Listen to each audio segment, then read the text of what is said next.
Good afternoon, everyone. I really appreciate you coming in to the room. It's so sunny outside, and you probably all deserve the beer that's awaiting you. So there's only me between you and that beer. So I very much appreciate you coming in. Let me start off by putting up the title slide, which I think in many ways I think illustrates some of the topics of my conversation. I don't know how many of you remember The Hitchhiker's Guide to the Galaxy. That's Marvin, the paranoid android there. And I think I'm obviously going to talk a lot about artificial intelligence, machine learning, data, so on and so forth. But I often worry, I think, that at the moment we end up being a little bit of the Marvin, thinking everything is going to end in tears, and the world is awful, and it's not worth carrying on. You know, life, don't talk to me about life, says Marvin, the paranoid android. I want to kind of scratch above that worldview and actually say there's some really positive things that are going to come. It's going to be a very bumpy ride. A lot of this technology is very new. It's emerging very, very quickly, and the industry is changing at a pace that probably all of us find a little bit uncomfortable. But let's grin and bear it, and let's work our way through that. But fundamentally, I am not a technologist. Well, I am a technologist. I'm not a computer scientist by training. I'm a geographer. Maybe many of you in the room geography. Who studied geography at some point in life? Oh, good, excellent. I feel I'm amongst friends, because I'm going to show you, to start off with, a globe. The reason I'm going to show you the globe and talk quite a lot about geography, because that's my job, and actually I'm not really involved in the property technology space, but actually fundamentally geography and property technology in many ways are trying to solve the same problems. The only thing that is different is the sense of scale. We often look at a much bigger scale in geography. You're focused in on a much larger scale inside buildings or in developments and so on. But fundamentally, it's the same thing. So many of the points I make, the parallels I will draw, will work across both disciplines, I think. So why am I showing you this picture of a globe? Well, this is the Lenox globe. It lives at the New York Public Library in Bryant Square, if you've ever been to Manhattan. It's buried deep in the archives. It's not on public display. It very rarely comes out because it's probably, and there's some argument about this, it's probably the second oldest globe on the planet.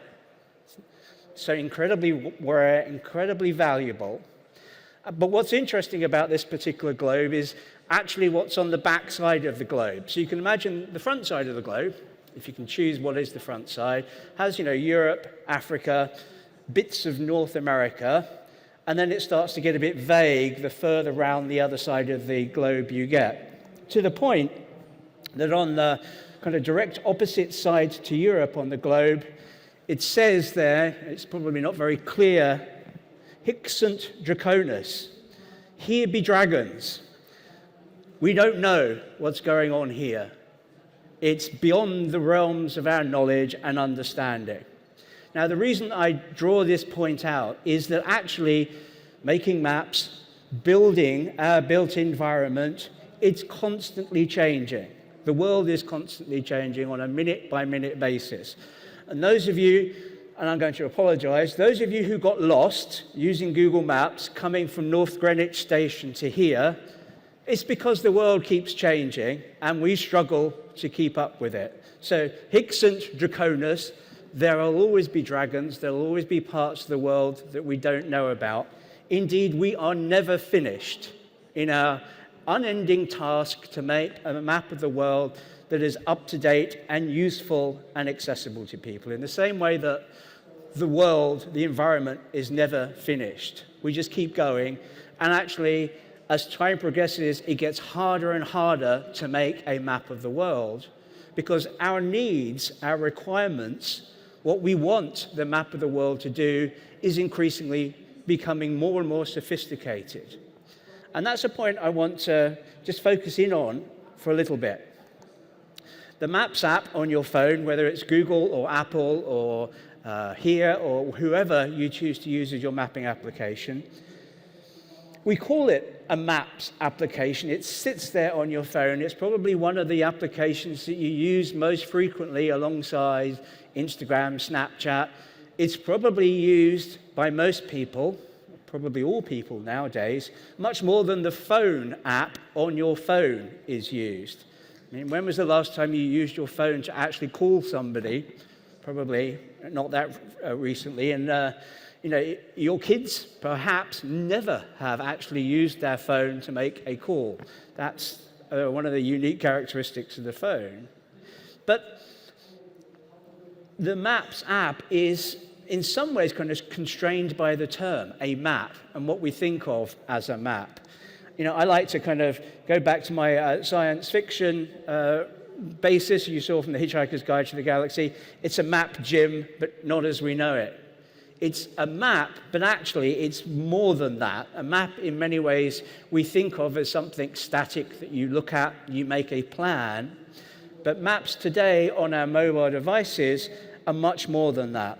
And the big change, and I think this is the change that's also happening in your sector, is this shift in thinking from looking at data passively, i.e., here's something I read, I get information from, and then I may do something with that information, to being a much more interactive. The Maps application that runs on your phone is actually an interface into lots of different services. You could use your application to work out what's the quickest train route, to buy the ticket, to make a reservation at a restaurant, to book a theatre ticket. It's an interface into all of those other online applications. And the reason it works well as that interface, it's interactive, is because it's solving real-world problems, often quite diverse real-world problems, but the connection is about location. It's about a place. And I think we need to think about how we build applications that support our day-to-day lives, whether we're living our day-to-day lives at home, ordering groceries, working out how to pick up our kids from school, or inside our buildings and working out what's the best use of particular configurations of rooms. How can we look at, for example, where people are using Wi-Fi hotspots inside the Faraday cages that most of the buildings that we build are these days, and work out where people are interacting and moving around. Our industry changed fundamentally at this point, where Steve Jobs introduced the original iPhone. Now, it's not that the iPhone was the first smartphone. It wasn't even that the iPhone was the first smartphone with a GPS in it, so it could know where it was, because the first iPhone, for those of you old enough to remember, didn't have a GPS. It had no way of knowing whereabouts it was. But what the iPhone proved was this idea of a device being completely interactive. The map changed depending upon what you were doing at any particular point in time. And if you get the opportunity to watch the original launch demo that Steve Jobs did on YouTube, one of the things he demonstrated was using the Maps application to call a local Starbucks and order coffee. There was that interaction, that plugging of different activities together based on your location. Okay. I'm going to finish off with this point because it drives home the bigger point that I'm going to make about data. The best map is the map that is most used. I mentioned in that previous slide about Steve Jobs this idea of a self-healing map. The more people that use maps, the more accurate those maps applications become, because the users are contributing information back. On most of the smartphones you're using today, whether you're using Google or Apple, you're contributing information back in terms of how you're moving around the world, anonymously, but it can be used to produce traffic data, understand where parts of a city are busier, interact with the environment you have at home. If you have a smart home, it will be talking to those IoT devices. By using the application is improving itself. That's that self-healing point. We need to get into that understanding in the built environment. Can we build applications, whether they're on mobile devices or in the infrastructure they're building, that gather data that then is used to improve the applications themselves? Because fundamentally, unless we capture the data, we won't be able to have the insights that we need, and we won't be able to power the machine learning applications of the future. And it's not just the point of collecting the data, we actually have to use it. And the vast majority of data, if we're honest, that we currently collect, we probably don't use. And that, I think, we need to change across the industry. Okay, let's dig into this machine learning AI bit a little bit more deeply. This is the ACE pilot computer, the National Physical Laboratory in Teddington. I live in Teddington in southwest London. Turns out I actually have connections to the scientists behind this. Alan Turing actually worked with my mother-in-law at Bletchley Park. And my mother-in-law, being of that generation of the people that worked at Bletchley Park, didn't tell my wife that she had been doing that until very late in her life. She said, oh, yes, by the way, yeah, what? You were working with Alan Turing? Yes, she was working with Alan Turing.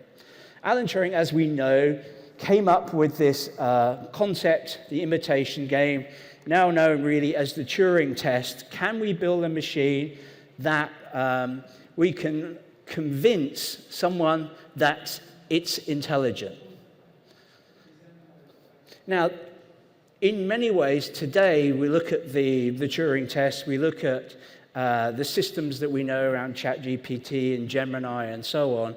And actually, to be honest, most of those systems can probably pass this test. I propose to consider the question, can machines think? In 1950. And actually, what Turing was trying to philosophize was, if a machine can convince another human that it's a human, is it not a human itself? It was a philosophical question. And I think many people kind of misunderstand or misrepresent what AI, artificial intelligence, and what machine learning is at this point in time. We hear a lot about artificial intelligence. I'm going to make the point, and I will make this point until the cows come home, even if no one else listens to me, that actually most of the things that we're talking about today are actually machine learning. They're not artificial intelligence. There is a difference. And let me very briefly explain what that difference is.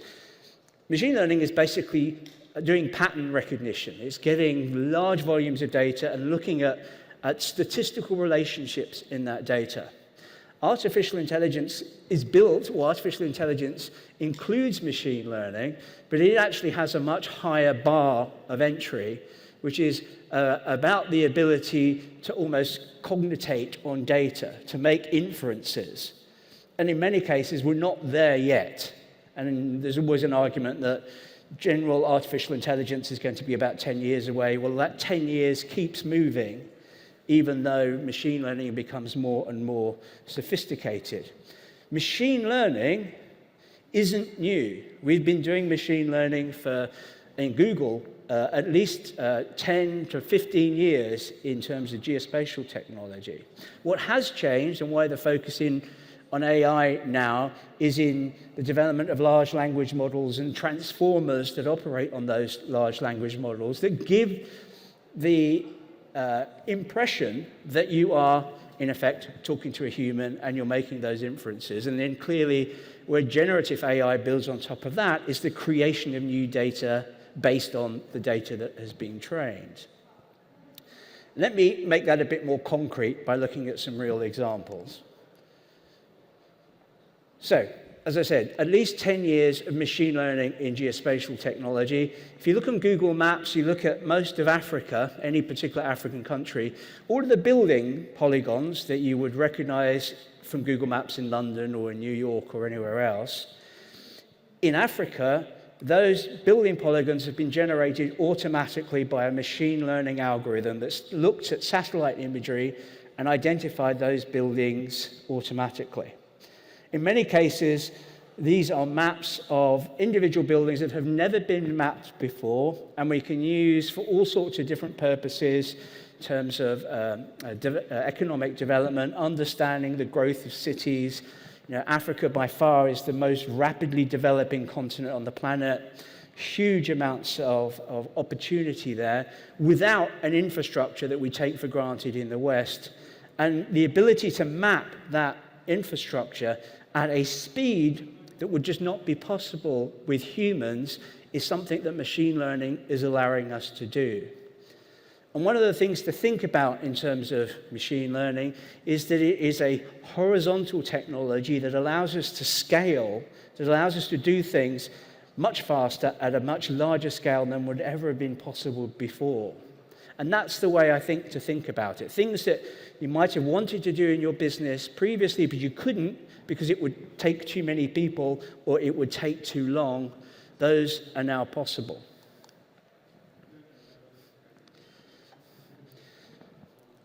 The map of the future is not a map. It's something that is much more immersive. The generations that are growing up today, getting their smartphones when they're hopefully at least 13, not before that, are used to a completely immersive environment where that abstract representation of the real world in terms of a map isn't there. You're looking at something that is like you were in the environment. It feels as if you were standing on that street corner, whether you've been given directions or we're using visual positioning technology to look at what your camera on your phone can see, and we can compare that with what you're looking at in the environment and actually be able to locate you very precisely and put onto the screen what you're actually looking at any particular point in time. It's a straightforward application, but a really powerful one. Again, it makes use of that machine learning as a scale factor behind the scenes. And here's another interesting example, very much part of Google's mainstream business. If we want to make a recommendation for a particular restaurant for you, rather than going through all of the texts of people's reviews of what dishes they liked at a particular restaurant or not, let's look at the images, the pictures that people have taken to add to their reviews, and cluster data based on similar images. And then use those images because they're more qualitative information to make recommendations to you. So if you like these restaurants and the images that those restaurants were being published, then you'll like these restaurants as well. It's a different take on crowdsourced information. Again, something that's only possible by using machine learning algorithms to match those images together, match those particular restaurants. Okay, let's bring it much more to the built environment now and focus in on this question of data that I said was so important, and it is really important for machine learning. We talk a lot about digital twins in the industry, and I think we're kind of writing a check here that we don't have the money to support. We don't really have the understanding of the buildings that we are constructing and the environments that we are making to really represent them in the sense of what a true digital twin is. If you look in the engineering sector, aerospace engineering, automotive engineering, you build a digital twin of a component, be it a blade in a jet engine or a suspension arm in a car, and you can simulate using that component exactly what's going to happen in various environmental characteristics or at work in various ways, how that component will respond. We're not quite there, I think, with the ability to do that with buildings. Maybe some buildings we can do it now, but we're not at the ability to do that at a neighborhood or a city level that we really want to be able to get to manage that transition to a lower carbon environment. We really need to understand the environment much better to be able to model it. And to do that, we need fundamentally more data. And it sits behind a basic philosophical decision that we've always had in terms of modeling.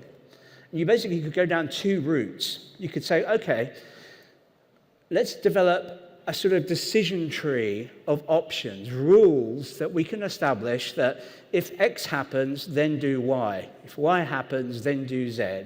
And you can kind of build a kind of a model, a heuristic that's based on all those different rules and understand a process.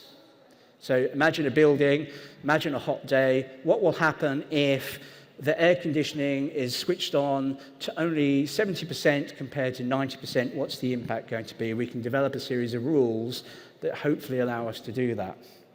The other approach is basically just to collect lots and lots of data about how buildings in the real world respond to different environmental characteristics, and then try to see patterns within that data that will allow us to understand how a building operates. So it's kind of either, if you like, pre-processing or post-processing to obtain understanding. And there's been this kind of philosophical argument in machine learning. What do? Do you build rules, or do you just rely on data, try to identify data, patterns in the data? The data part was always constrained by the availability of data and the availability of processing capability to look at that data and identify patterns. But here's a surprise. The data won. This is the approach that we use now across all industries in terms of machine learning. And let me give you a very visual example. This is a global circulation model. So you can see how winds and air masses are moving in real time. Lots and lots of computing goes into the creation of models that will try to replicate this. So, this is where long-range weather forecasting, this is what's fundamentally behind it. We create a model, we divide the world up into cubes of about, at the moment, the best is about like a kilometer square or a kilometer cube, and try and model what's going to happen in that cube based on a series of complicated rules. The other approach is to collect all the data that we can possibly get from satellite imagery, from previous models, and develop a neural network or a transformer model to take an input weather state and then predict what we expect to happen next based on historic information. What has happened frequently in the past.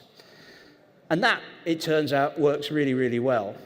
Here is 2. The ground truth, i.e. the reality, is the bottom image. And what I'm highlighting in the 2 are individual storms or individual features that the neural network-based model at the top has identified, has generated and expected these would happen, and there underneath, they did happen. This is using purely a data-driven approach. And that's really where machine learning is going at this point in time.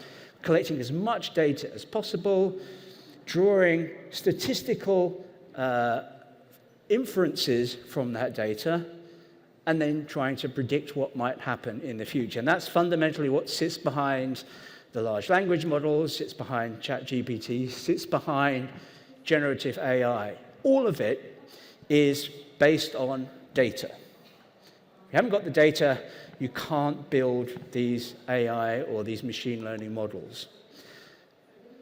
So without data, there is no machine learning. And actually, we need to work hard, and I think this is going to be the challenge for all of us over the next 5 years, next decade, is about maintaining an ecosystem where data flows around that allows us to build these models, allows us to understand these processes. Some cases is going to be we need to create new data because the data doesn't exist. In other cases, it's going to be we need to maintain access to the data that does exist, but there are all sorts of pressures saying, well, maybe we shouldn't be giving people access to these data sets for security reasons, for economic reasons. There's a whole litany of copyright cases that are going to come up over the next year or two where owners of data are saying, well, hang on a minute, I'm not sure we wanted to give you access to the data for you to train these artificial intelligence processes behind the scenes for it. Of course, we didn't know that was going to happen when we published the data. This has all got to work its way through. But the most important part about collecting this data is that we need to understand where the data has come from, because we can't rely on any machine learning model, any artificial intelligence, if we don't understand the data on which it has been trained. And I'm going to leave you with a fundamental lesson that I think is the one that will really make you look quite clever the next time you have a dinner party and the topic of machine learning comes up. Make the most of this story. It's a joke in some ways. So, this AI walks into a pub, okay? Now, here's the way the joke works. This AI walks into the pub and it goes up to the barman and it says, "Hey barman, what's everybody else drinking?" And the barman says, everybody is having whatever the drink is. Now, the joke is that that's fundamentally how most AI systems work. They want to find what's the most probabilistic response to any particular question based on a data set, a corpus of knowledge. The corpus of knowledge in this case is the bar. So you go in and you ask the barman, "Hey, what's everyone else drinking?" Because that's what I'll have. You're basically looking at the data set. Now, the reason that that in some ways is problematic is, what if the bar is the Temple Bar? Those of you who have ever visited Dublin, you'll be familiar with the Temple Bar. Pretty much the only drink that they serve in the Temple Bar is the black stuff, is Guinness. So you go into the bar, ask the barman, "What's everyone else drinking?" He'd say Guinness. How representative of that is that answer for the rest of Dublin? Well, probably quite representative. The rest of Ireland, much less representative. The rest of Europe, much, much less representative.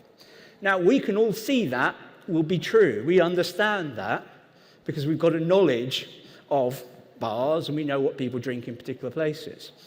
But that's because we know about that very specific particular data set and that very particular question. The problem we have is that when we don't know what people drink in bars, or we don't really understand the data sets that we're using to power the machine learning algorithms, the AI systems that we come to rely on. So it's really fundamentally important that we have that understanding of data. Where has it come from? Who collected it?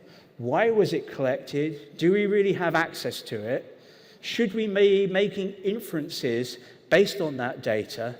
Is it something that is reliable and trustworthy for the particular application we're building?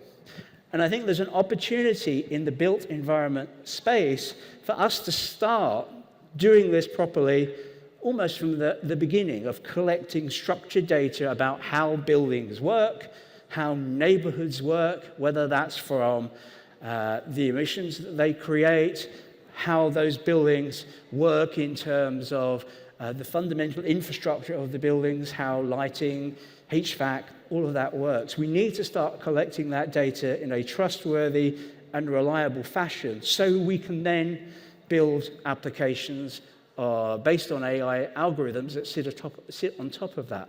And I think this is a real opportunity to start collecting this golden quality data to build these applications, understanding the environment that we want to build. A lot of the systems today that you hear on the news, ChatGPT, Gemini, they're trained on vast volumes of data, pretty much the whole of the web. And they will often hallucinate, they will often make mistakes because they're dealing with such a diverse set of data. The real value of machine learning in the future is going to be on much more specific industry-focused data sets, for example, data sets around the built environment. And like I've used up all my time, you really probably do now want to go and have a Guinness, a nice cold one at this point in time. Thank you all very much for your attention.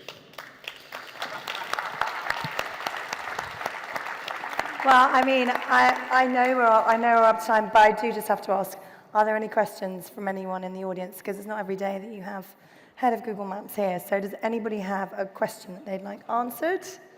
Or have you stunned everybody into... Oh, there's a question over there. Thank you. Thank you. That was fascinating. Nice and close. Okay. My question, I'm fascinated by, you have a huge number of users. To what extent are you using real-time data to understand what's happening? And to what extent is that informing some of the work? I'd love to hear more. Great question. So to what extent are we using real-time data? Actually, quite a lot.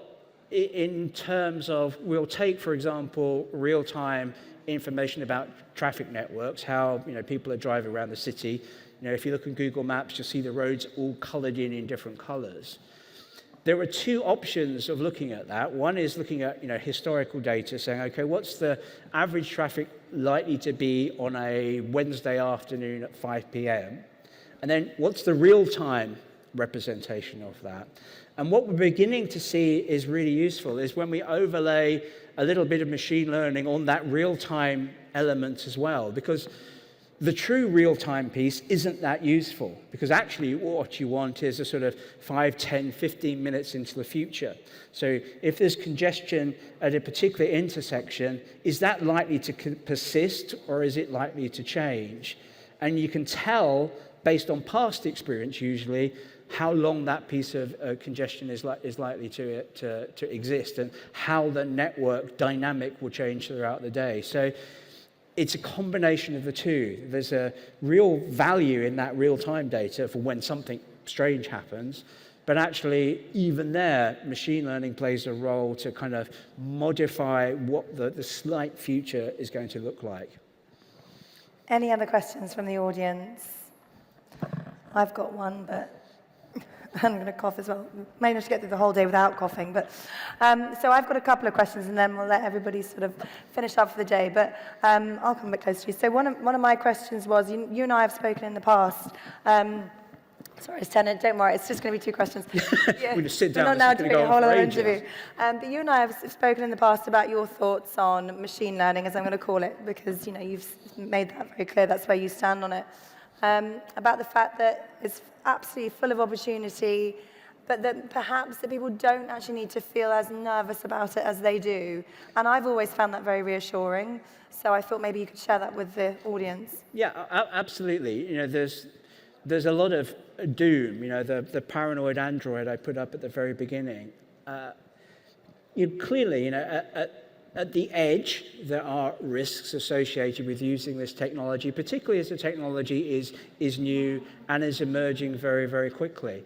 But the doomsdayers out there, talking about the robots taking over and, all of us being in control of processes that exist somewhere in the cloud, those are mostly hypotheticals. So what's the very worst thing that could happen? And it's very, I suppose, from a risk point of view, it's very valuable to think in terms of, okay, what's the very worst thing that could possibly happen?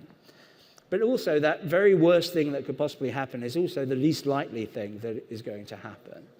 I think it's much more important for us to look at machine learning as an accelerant, as a horizontal technology that will impact perhaps everything that we do online, every digital service that we make use of, but it will make it operate that bit quicker and that bit more effective and efficient than was there previously.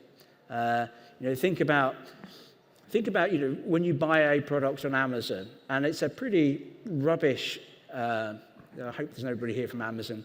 It's a pretty rubbish recommendation engine at the moment. You buy a product and then Amazon recommends the same product to you. So, well, that's really good, but actually I've just bought that product.